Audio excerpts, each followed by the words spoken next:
You know, some cars are just transportation. They get you from A to B. But then there are the others, the ones that become legends. They're more than just machines, right? They're cultural touchstones. They're time capsules on four wheels. So what's the secret sauce? What is it that elevates a car from a daily driver to a genuine icon? Well, let's break it down. Okay, let's start with a number. $4.5 million. That is how much money Clint Eastwood was recently offered for one of his cars, and he turned it down. It's an insane amount of money, but believe me, the story gets even wilder when you hear what he originally paid for it.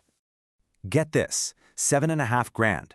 That's what he paid for his 1963 Shelby Cobra way back when he was still the star of a TV Western. I mean, that's not just a good investment. That's how a legend is born. And that is the big question we're digging into. It's not just about horsepower or a fancy logo. Nope, it's a very specific and pretty powerful mix of ingredients that gives a car its soul. And one of the biggest ingredients? A starring role on the big screen. Think about it. A car can be fast, it can be beautiful, but the second you put it in a movie, give it that moment in the spotlight, it can become immortal. This is our first pillar of what makes a legend, the silver screen.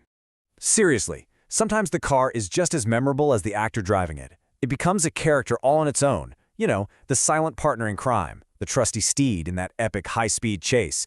Its personality gets forged in Hollywood. And you can't talk about movie cars without talking about the Bullitt Mustang. I mean, come on, Steve McQueen, the king of cool, just blasting through the actual streets of San Francisco at over 110 miles per hour.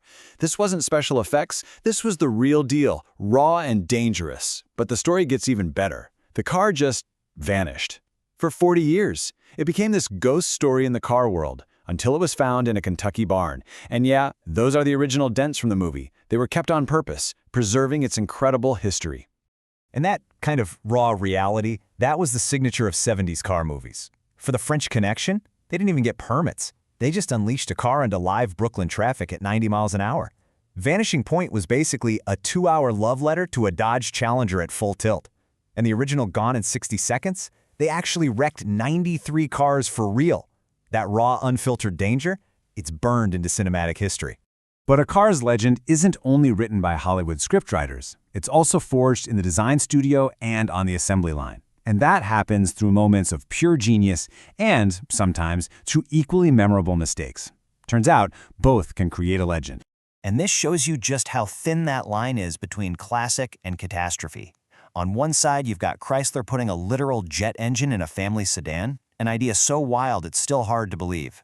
On the other, an in-car record player. What a cool idea, until you hit your first pothole.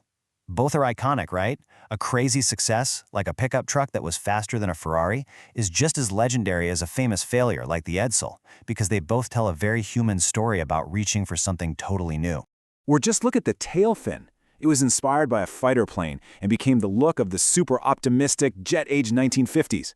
It was pure style, all form over function, and it just got bigger and more dramatic every single year until it peaked in 1959 with these absolutely magnificent, absurd fins. And then, just like that, poof, it was gone. It didn't last, but it so perfectly captured a moment in time, and that's exactly why it's so iconic.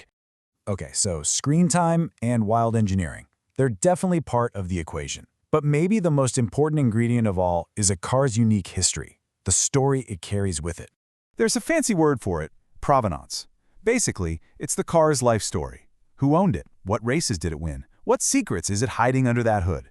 This is what separates a valuable old car from a truly priceless piece of history.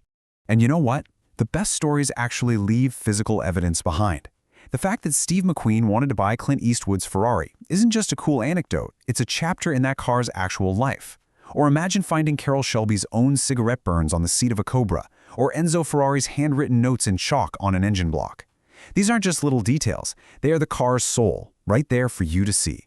And the ultimate automotive story, the absolute holy grail of car mythology, has to be the barn find. This idea that a legendary machine just disappears for decades, only to be rediscovered a perfect time capsule, just sitting there, waiting to be opened.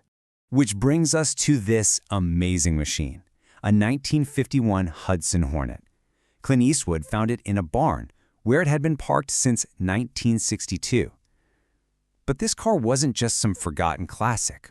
Oh no, it was hiding a secret life, a story that nobody could have possibly guessed. So it turns out, this car had a whole history nobody knew about. It was owned by a real-life moonshiner. It had actually raced at Daytona, back when they still raced on the sand. And here's the best part. When they were restoring it, they found old mason jars of moonshine still tucked away in the body panels. I mean, you can't make this stuff up. Now that is a legend. So after all of this, the movies, the crazy science, the secret histories, why do these old cars really matter so much to us? Why do they resonate so deeply? Well, Clint Eastwood himself really said it best. The value of these machines isn't really about the auction price. It's about something much, much more. They're rolling time capsules, right? They capture the look, the feel, the technology of a specific era. They're cultural artifacts, just as important as a famous painting or a hit song from that time. But I think most of all, they tell these intensely human stories. Stories of risk-taking filmmakers, ambitious engineers, and yeah, even moonshiners with a serious need for speed. So, in the end, a car becomes a legend when it has more than just an engine. It has a soul that was forged by its story. And that just makes you wonder, what other forgotten legends are still out there, sitting under a dusty tarp in some old barn, just waiting for their story to be told again?